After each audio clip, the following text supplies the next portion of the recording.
there was a conversation about the amount of time that you should leave a beer on yeast.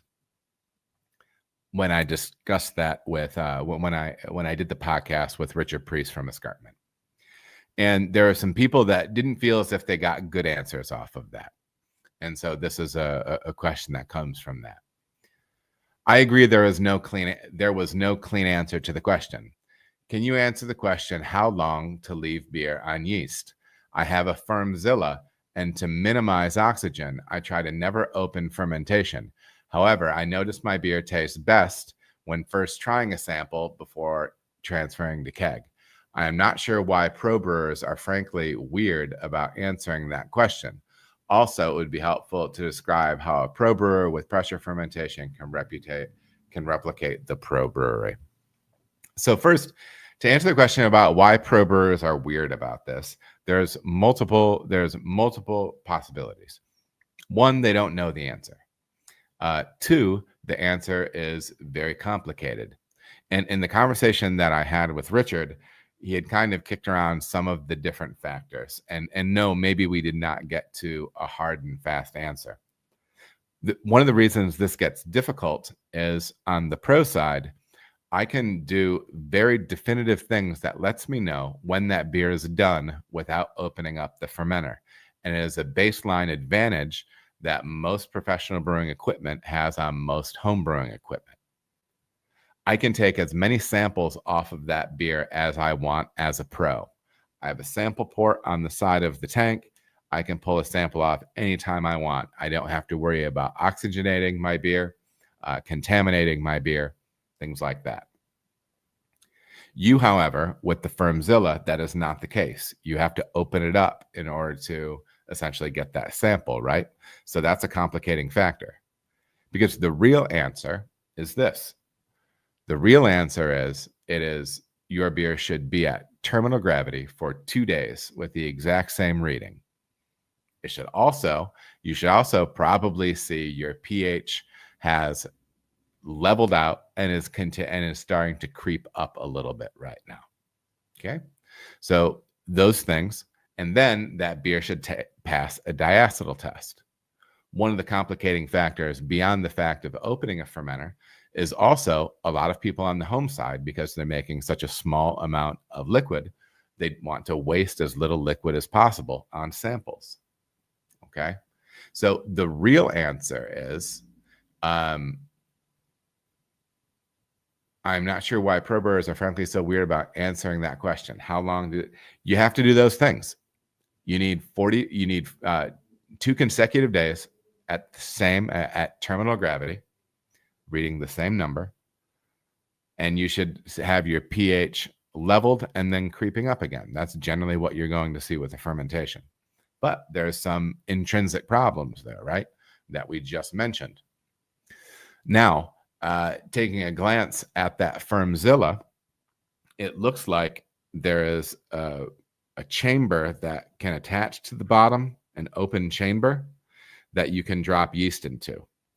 I have, and I've seen some folks do this with different reels and things on Instagram. If you want the number one way to ruin that beer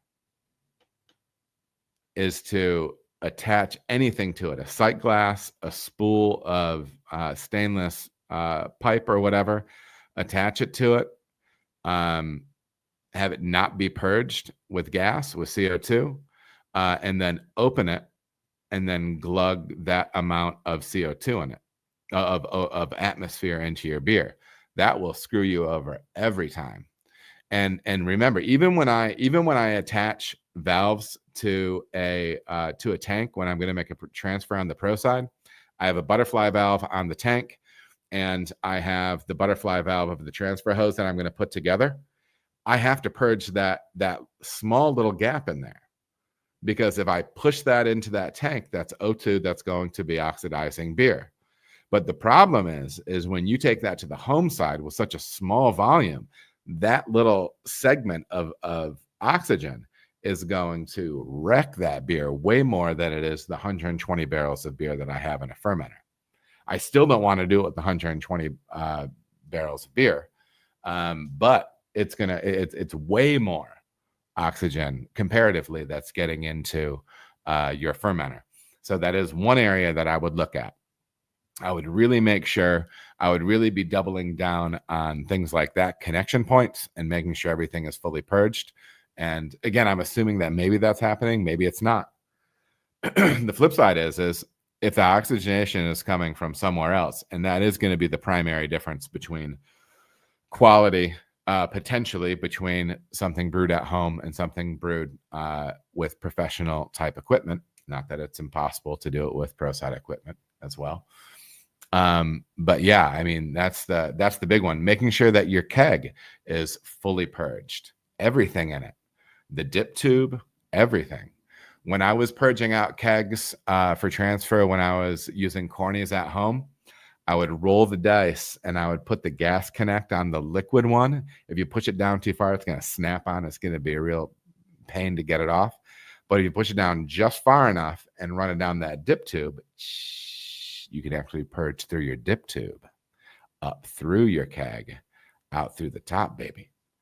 Maybe look at extending that purge, doing it at a lower PSI for longer, and that might help you out.